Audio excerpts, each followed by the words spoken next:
하나님의 말씀은 요한복음 15장입니다.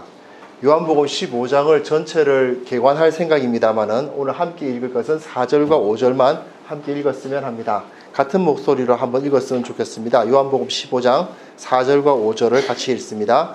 내 안에 거하라 나도 너희 안에 거하리라. 가지가 포도나무에 붙어있지 아니하면 스스로 열매를 맺을 수 없음같이 너희도 내 안에 있지 아니하면 그러하리라. 나는 포도나무요 너희는 가지라. 그가 내 안에 내가 그 안에 거하면 사람이 열매를 많이 맺나니 나를 떠나서는 너희가 아무것도 할 수 없음이라. 아멘.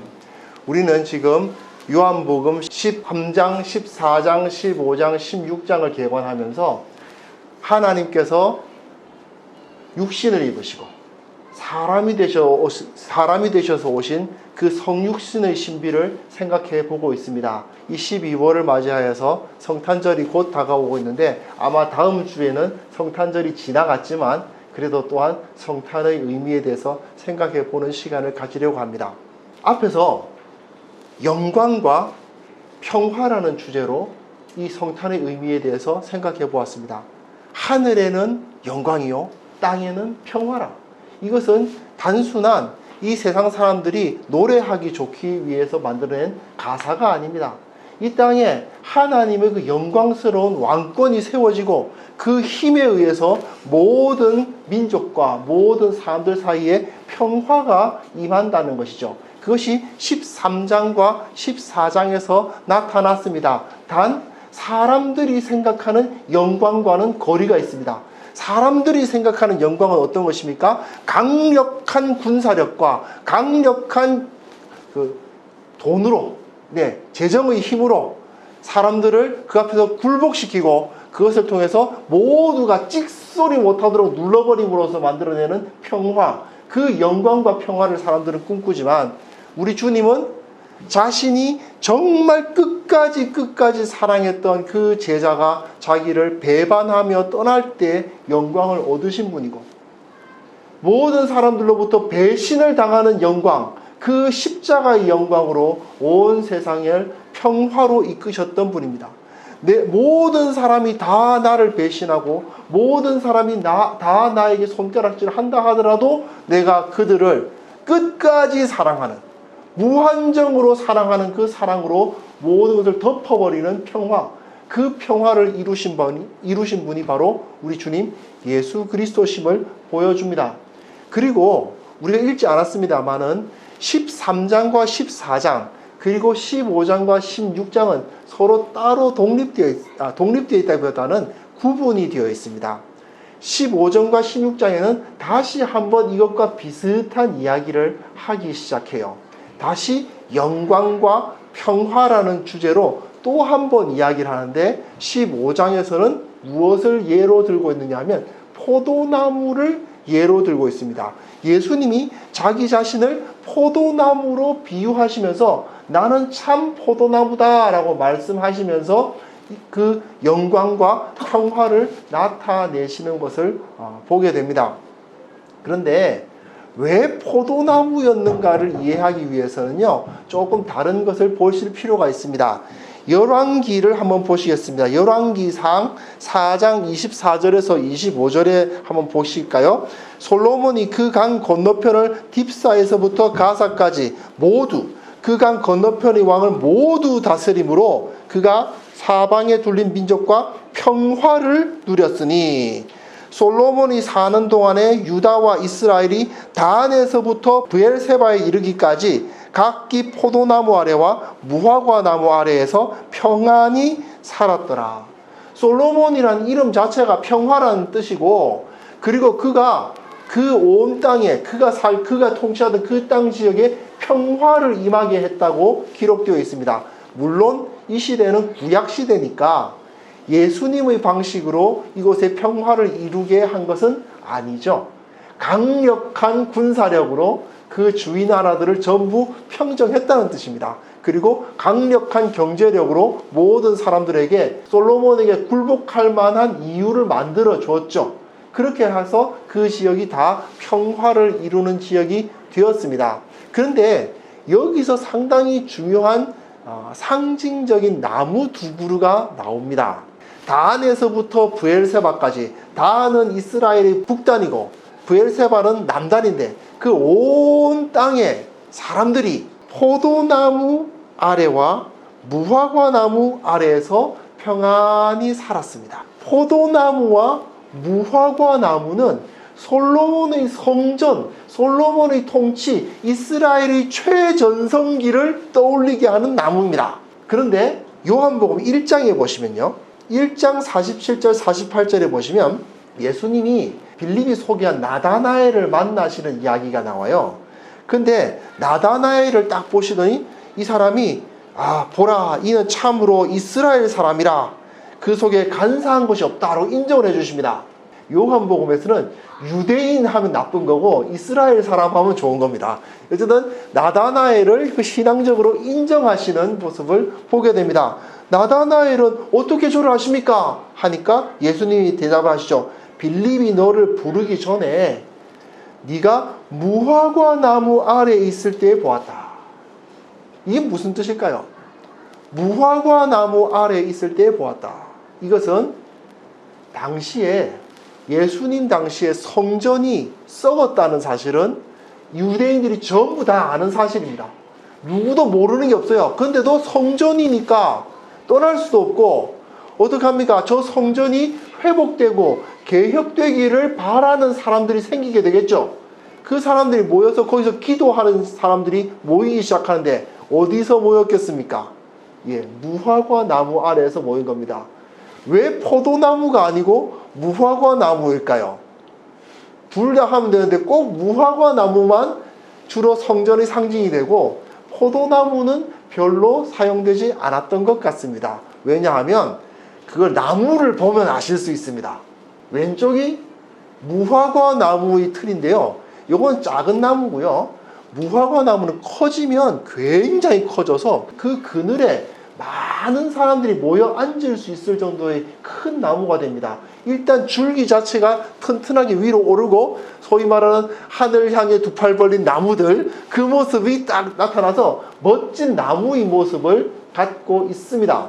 그에 비해서 포도나무는 어떻습니까? 눈앞에 탐스러운 포도가 먼저 보이시죠?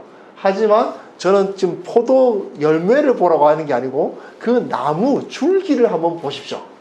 포도나무는 줄기 자체가 초라하기 그지없습니다. 혹시 포도원 가보셨습니까? 포도나무 보시면 아주 가늘고 막 베베 꼬여 있는 게 영 볼품도 없습니다. 사실 포도나무는 열매 외에는 볼 게 없어요.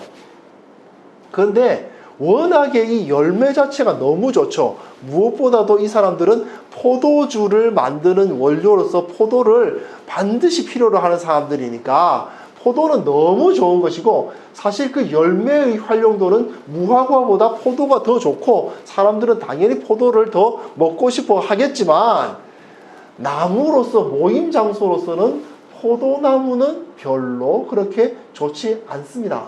그리고 상징적으로 사용한다고 했을 때에 포도나무를 성전의 상징으로 쓰고는 싶으나 초라하지 않습니까? 지나치게 초라하죠. 뭔가 크고 밑둥도 굵고 그리고 하늘을 향해서 수많은 가지를 펼친 저 무화과 나무의 모습, 그리고 그 넓은 잎사귀에서 큰 그늘을 만들어내는 무화과 나무가 훨씬 더 낫죠. 그러다 보니까 무화과 나무가 주로 성전의 상징으로 사용이 됩니다. 혹시 기억하시는지 모르겠습니다만은 제가 이걸 전부 다 따서 PPT에 올리려니까 너무 힘들어서 관뒀습니다. 하지만 혹시 기억하시는지 모르겠습니다. 예수님이 무화과 나무를 저주하신 적이 있습니다. 갔더니 열매는 없고 잎만 무성하더라. 네, 겉모습은 잎은 무성하고 크고 나무가 멋지게 생기긴 했는데 열매가 없다는 것 때문에 저주하시니까 마태복음에서는 바로 말랐고 마가복음에서는 그 다음날 말랐죠.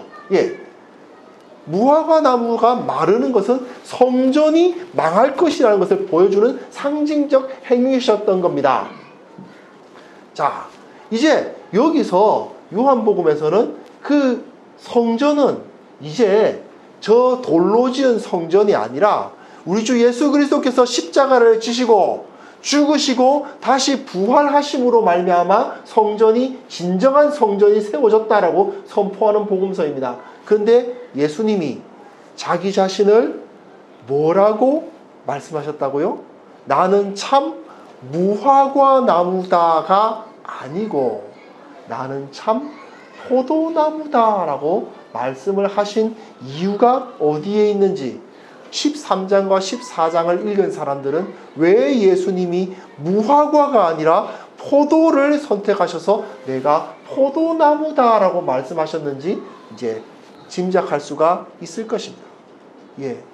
예수님은 배신당하는 영광을 선택하셨습니다. 포도나무가 영광스럽다고 생각하는 사람은 아무도 없습니다. 물론 그 열매는 매우 영광스럽다고 말할 수 있지만 그 나무 자체가 영광을 가지고 있는 것 같아 보이지는 않기 때문입니다. 가늘고 배배 꼬이고 그리고 요즘에야 배를 달아가지고 이렇게 넓게 포도원을 구성해가지고 그늘을 만들기도 하지만 이 당시에는 그렇게 대를 세워가지고 공중으로 그 가지를 펼치는 기술을 거의 사용하지 못했습니다. 땅으로 기어요. 이 나무 하나만 볼품없는 나무가 조금 올라가는가 하더니 가지들이 축축 처져가지고 땅으로 기고 거기서 열매가 맺히던 시절이었습니다. 그러다 보니 포도나무 자체는 매우 초라합니다. 그런데 예수님께서는 말씀하시는 것이죠. 내가 무화과 나무가 아니라 참 포도나무로 왔다. 그리고 너희들은 그 가지다. 이게 무엇을 의미하는 것입니까? 내가 주님을 위해서 목숨을 버리겠다고 했던 그 베드로가 생각했던 영광과는 전혀 다른 영광이 그들 가운데 주어졌다는 것을 의미합니다. 그리고 여기서 중요한 것은 무엇입니까? 열매입니다. 포도나무는 열매 못 맺히면 아무짝에도 쓸모가 없는 것입니다.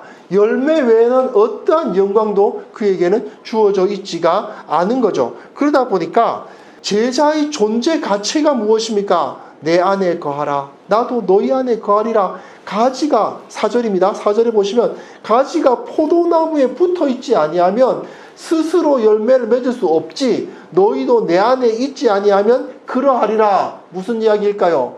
너희들은 포도나무 가지가 되어야 된다. 나하고 붙어 있어야 된다. 이것을 단순히 경건 생활을 열심히 해야 된다 정도로 해석하시는 분들이 있지만 사실은 예수님과 똑같이 닮아야 한다는 이야기입니다.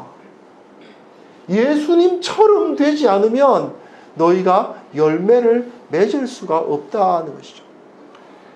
요한복음에 있는 여러 가지 이야기들 중에서 어쩌면 이 15장이야말로 요한복음 모든 것을 다 끌어안아서 마지막 결론을 내리는 부분과도 같은데요.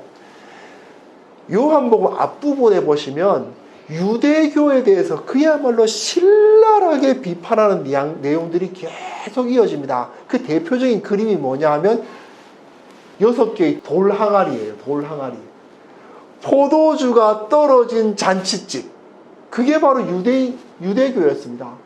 잔치는 벌어졌다고 하는데 포도주가 없어요.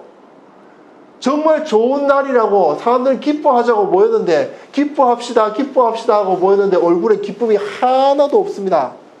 딱딱한 얼굴로 기뻐하며 경배하세 이러고 있습니다. 찬송은 기뻐하며 경배하세라고 외치지만 그 마음속엔 기쁨이 전혀 없는 상태와도 같은 그러한 유대교의 모습. 그리고 그 성전이 결국은 아무짝에도 소용이 없는 모습. 그리고 그 이후에 가장 황당한 것은 38년 된 병자를 주님께서 고치신 사건이죠. 38년 된 병자입니다. 38년이요. 우리들 가운데 아직 38년을 못 산 사람들이 있는데 38년이라는 세월은 이스라엘이 가데스 바네아에서 우리는 모두 메뚜기다. 우리는 모두 저 가나안 백성들 앞에서 모두 죽을 수밖에 없다고 하면서 배역했던 그 시대로부터 모두 다 그 광야에서 그 출애굽 1세대가 다 죽고 그리고 세렛 시내를 건널 때까지입니다. 세렛 시내를 건너보니 출애굽을 했을 때 그때에 함께 출애굽했던 사람들 중에 딱 3명 살아남아 있었습니다. 모세, 갈렙, 여호수아. 나머지는 다 죽어버렸던 그 세월이 바로 38년이에요. 그 38년 동안 죽은 듯이 누워있었던 이 사람에게 주님이 찾아가셔서 마치 세렛 시내를 건널 때와 같이 일어나서 네 자리를 들고 걸어가라 하셨는데, 그 사람이 당장 일어나서 자리를 들고 걸어가는데 어떤 유대인들이 그를 만났습니다. 뭐라고 하는 줄 아십니까? 오늘은 안식일이야. 자리 들고 걸어가면 안 돼. 그러고 있는 겁니다. 그럼 이 사람이 대답을 합니다. 어떤 사람이 나한테 내가 내 병을 낫게 했고 그 낫게 한 사람이 그 자리 들고 가게 했습니다. 말하니까 이 사람이, 이 유대인들이 2가지 정보를 얻었죠. 하나는 어떤 사람이 38년 동안이나 누워있던 사람을 일으켰다는 정보와, 또 한 가지는 그 사람이 그에게 자리를 들고 걸어가라고 했다는 정보, 2가지 정보를 얻었는데 첫 번째 정보에 대해서는 전혀 관심 없습니다. 38년을 누워있던 사람을 일으킨 사람이 있다는 사실에 대해서는 관심도 없고, 자리를 들고 걸어가라고 했다는 그 사실에만 관심을 두고는 그 사람을 죽여야 된다고, 그 사람이 율법을 범했다고 핍박을 하는 일이 벌어지는 거죠. 그게 바로 유대교였습니다. 그게 바로 열매라고는 하나도 맺히지 못하고 잎만 무성한 무화과 나무의 모습이 바로 그것이었던 것입니다. 나다나엘이 무화과 나무 밑에서 기도했던 이유는 바로 그 성전이 개혁되기를 원했기 때문이죠. 그리고 우리가 예수 그리스도를 따라야 한다, 우리가 포도나무이신 예수 그리스도의 가지가 되어야 된다라고 말할 때에도 마찬가지 이유가 되는 것입니다. 이 세상에 열매를 맺지 못하는 그리스도인, 뭔가 있는 것 같긴 한데, 뭔가 대단해 보이긴 한데, 특히 보면 대단해 보일수록 포도나무보다는 무화과 나무를 닮았어요.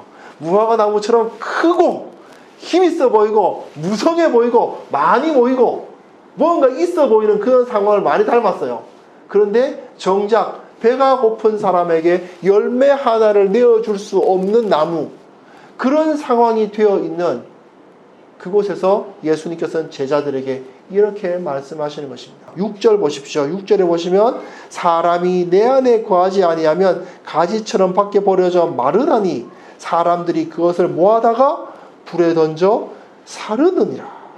땔감으로밖에 쓸데가 없다. 열매 맺지 못할 것 같으면 포도나무는 아무런 쓸모가 없는 것처럼 너희가 나와 같이 되지 아니하면, 나와 연합하지 아니하면, 나를 본받아서 나처럼 살고 나처럼 말하고 나처럼 행동하고 또한 나처럼 죽을 생각을 하지 않는다면 열매를 맺을 수 없는 것이다 라고 말씀을 하고 계신 거죠. 그러면서 그러나 너희가 8절에는 너희가 열매를 많이 맺으면 내 아버지께서 영광을 받으실 것이요. 너희가 열매를 맺는 것을 통해서 아버지께 영광을 돌린다. 우리는요, 포도나무라서 별로 영광이 없어요. 포도나무는 별로 영광이 없습니다. 그냥 빼백 꼬인 그 덩굴에 불과합니다. 그러나 우리가 맺는 열매로 아버지께 영광을 돌리고, 또한 그것을 통해서 아버지께서 제자로서 삼으시고 이후에 보시면 그 영광을 우리에게 또한 허락하시는 모습을 보게 됩니다. 왜냐하면 그분이 농부시니까요. 그러면 열매를 맺어야 된다는데 그럼 어떻게 열매를 맺는 건가요? 열매 맺는 게 뭔가요? 라고 생각할 경우가 있습니다. 보통 많은 교회에서 전도를 많이 해야 된다라고 이야기하는데 저도 그러고 싶습니다.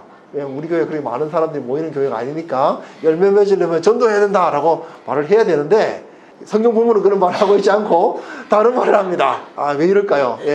좀 전도를 많이 하라는 본문을 찾아야 되는데 9절에 보시면 열매를 맺는 방법은 나를 사랑하신 것 같이 나도 너희를 사랑하였으니 나의 사랑 안에 거하라. 9절부터 17절까지요 계속 사랑 아가페 아가파오 아가페 사랑이란 말이 계속해서 반복됩니다. 내가 너희들에게 계명을 주지 않았느냐? 내가 너희를 사랑한 것 같이 너희도 서로 사랑하라. 그게 무슨 뜻입니까? 내가 너희를 사랑한 것 같이. 어떤 정도로요? 나를 배신할 걸 뻔히 알고 있는 저 가룟 유다를 끝까지 사랑하신 것처럼 사실은 지금 남아있는 11명도 결국 다 배신할 거잖아요. 가룟 유다처럼 적극적으로 팔아넘길 건 아니지만 다 도망할 거 다 아시잖아요. 그러나 그럼에도 불구하고 사랑하신 것처럼 너희도 사랑하라.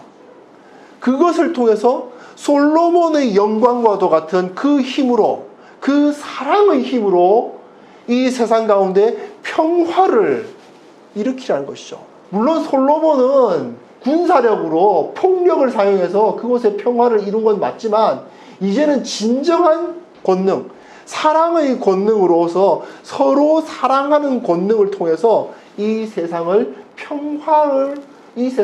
평화를 세우고 이 세상을 평화의 나라로 만들라고 말씀하고 계신 것입니다. 지난 시간에 그 가슴에 탁 와닿는 질문이 하나 있었습니다. 무엇이냐면 가룟인 아닌 유다의 질문이에요. 왜 세상에는 안 보여주시고 우리한테만 보여주시느냐? 그 말이 무슨 소리냐면 왜 세상한테는 요구 안 하고 우리한테만 그러시냐 이거거든요. 왜 세상 사람들은 아무도 사랑하지 않는데 우리만 사랑해야 하나요? 왜 사람들은 나를 사랑해 주지 않는데 왜 사람들은 나를 배신하는데 나는 사랑해야 된단 말인가요? 라고 하는 질문과 같았습니다. 그런데 그 질문에 대해서 주님께서는 결국 이렇게 이야기하시는 거죠. 그걸 통해서 우리는 열매를 맺고 그것을 통해서 우리는 이 세상에서 하나님께 인정을 받고 그 농부 되신 주님께서, 농부 되신 하나님께서 정말 귀하게 여길 가지들은 결국 열매를 맺는 가지가 아니겠느냐. 그것을 통해서 하나님께서 우리를 아시고 하나님께서 우리를 지키시는 역사 가운데 거하게 된다라고 말씀하십니다. 비록 세상을 살아가면서 이렇게 사랑한다는 것은 쉽지 않은 것 맞습니다. 끝까지 사랑한다는 것. 저 사람이 나에게 계속 나를 비난하고 나를 해하고 나의 것을 빼앗고 나를 힘들게 하는데도 불구하고 내가 저 사람을 끝까지 사랑한다는 것은 정말 쉬운 일이 아닌 것은 사실입니다. 그리고 주님께서 정말 주님 수준으로까지 사랑을 못하면 너희들 다 불태워버리겠다고 하시는 것도 사실은 아닙니다. 왜? 그 이후에 베드로가 도망했음에도 불구하고 다시 찾아가셔서 3번 물은 거 기억나십니까? 네가 이 사람들보다 나를 더욱 사랑하느냐? 네가 나를 사랑하느냐? 네가 나를 사랑하느냐? 물으시는 걸로 21장 요한복음이 끝나요. 예. 그 사랑을 계속해서 확인하시고 실패했더라도 다시 사랑하라고, 다시 사랑하는 그 자리로 나아오라고 말씀을 하시죠. 하지만 그럼에도 불구하고 우리는 이 사명감을 우리 가슴에 지녀야만 됩니다. 현실적으로 그다지 영광스럽지 않습니다. 현실적으로 그렇게 강력하지 않습니다. 현실적으로 그다지 아름다워 보이지 않습니다. 그러나 이 열매를 맺음으로써 주님께서 나를 인정하시기에, 주님께서 나를 기뻐하실 것이기에, 내가 주님의 기쁨이 되기에, 사실 포도주는 기쁨의 상징이죠. 내가 이 포도를 맺어서 주님께 기쁨을 올려드릴 수 있을 것이기에 나는 이 자리에서 주님처럼 사랑하겠노라고 고백하는 사람들, 그 사람들이 이 땅 가운데 평화를 임하게 한다는 것입니다. 물론 예수님께서는 그 이후에 세상이 귀찮게 할 거다라는 말씀을 하세요. 18절 이후에 보시면요, 세상이 너희를 미워할 거다. 그 다음에 18절부터 25절까지 계속 미워한다 앞에서는 사랑한다 나오고 이 뒤에는 미워한다 나와요. 계속해서 사랑한다 미워한다. 예, 어쩔 수가 없습니다. 세상에서 우리는 미움을 받을 것입니다. 근데 착각해서는 안 됩니다. 이 세상은 요 바깥에 있는, 이 예배당 바깥에 있는 세상을 의미하는 게 아닙니다. 우리 가운데 있는 세상입니다.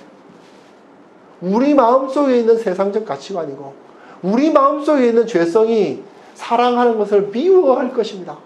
사랑하는 사람들을 오히려 미워하는, 끝까지 사랑함에도 불구하고 그 사랑의 반응으로 미움을 당하는 그러한 일도 생길 것입니다. 그러나 주님께서는 그 말씀을 하시는 거죠. 그 미움을 당함에도 불구하고 사랑함으로써 결국은 이 세상을 심판하고 결국은 이 세상을 다스리는 일이 벌어지는 겁니다. 결국은 하나님께서 누구를 심판하고 누구를 구원할 것인가는 이것으로 갈리는 겁니다. 나는 끝까지 사랑했는데 저가 사랑하는 자를 미워했다면 그 미워한 자는 세상에 속한 자입니다. 그러므로 모두 거두어 불태울 자들입니다. 그러나 끝까지 내가 미움을 당함에도 불구하고 끝까지 사랑하겠노라고, 물론 가끔 실패할 수도 있지만 그럼에도 불구하고 끝까지 나는 사랑해야 되겠다는 그 마음을 품고 사랑을 실천하라고 최선을 다하는 자들을 주님께서는 내 자녀라, 내 백성이라, 열매 맺는 가지라, 영광스러운 포도나무의 가지라고 인정해 주실 것입니다. 그러므로 우리는 박해를 당함에도 불구하고 사랑함으로써 우리는 주님의 자녀임을, 주님의 백성임을 도장 찍을 수가 있어요. 내가 미움을 당하고 있음에도 불구하고 저 사람을 사랑하는 것을 실천하면 그 실천이 나에게 인증서가 됩니다. 내가 주님의 백성이라는 인증을 받게 되는 거죠. 그리고 또한 그 반대로 사랑을 받음에도 불구하고 미움을 계속 실천한다면 그 사람은 결국 지옥의 자식이라는 인증을 받게 될 것입니다. 그것이 바로 이 요한복음이 말해주고 있는 사랑의 실천입니다. 우리는 이 사명을 위해서 교회로 부름을 받았습니다. 사랑으로 세상 가운데 평화를 임하게 하라는 사명을 우리에게 주님께서 주셨습니다. 그러나 이걸 현실적인 눈으로만 보면 한숨이 나오죠. 그걸 사람이 할 수 있단 말입니까? 그러나 주님은 약속하셨듯이 26절에 보시면 내가 아버지께로부터 너에게 보낼 보혜사, 곧 아버지께로부터 나오시는 진리의 성령이 오실 때에 그가 나를 증언하실 것이다. 증언하신다, 보여주신다, 그리고 우리와 함께 할 수 있도록 해주신다는 거죠. 나를 통해서 진리의 성령이 우리 가운데 오시면 나의 삶을 통해서 예수 그리스도가 증언됩니다. 내가 예수님처럼 말하거든요. 예수님처럼 행동하고 예수님처럼 살거든요. 그렇기 때문에 예수님이 어떤 분이신지가 이 세상 가운데 나타난다는 것입니다. 그래서 우리는 끊임없이 성령의 도우심을 구하며 이 삶을 살아갈 것입니다. 주님께 기도하고 간구하고 그때마다 힘들지만 그럼에도 불구하고 주님께 나의 것을 내어놓고 주님의 도우심을 구하며 주님과 함께 걸어가면서 세상을 끝까지 사랑하는 것입니다. 모든 사람을 끝까지 사랑하는 것입니다. 사람들은 우리를 무화과 나무로 안 봐줄 것 같습니다. 베베 꼬이고 비틀리고 아주 초라해 보이는 그 포도나무, 그런 모습으로 주님께서 그 모습으로 오셨기 때문에 무화과 나무의 영광이 아니라 포도나무의 영광으로 오셨기 때문에 우리도 그분에 붙어 있으므로 우리도 그 포도나무의 영광을 기뻐할 것입니다. 그러나 여러분, 그 열매가 얼마나 귀하고 얼마나 큰 기쁨이 되는지를 꼭 기억해 주시기 바랍니다. 포도나무에서 나오는 그 포도의 기쁨, 그 포도의 영광이 사실은 우리가 매주 하는 성찬에서 나타나는 그 주님의 피의 영광을 나타내고 있지 않습니까? 우리는 이 사실을 기억하면서 내가 진정한 영광을 소유하였노라. 예수 그리스도께서 왜 육신을 입으시고 그 하늘의 영광을 버리시고 모든 것을 다 버리시고 그 구유에 오셨던가를 다시 한번 기억하는 시간이 되었으면 좋겠습니다.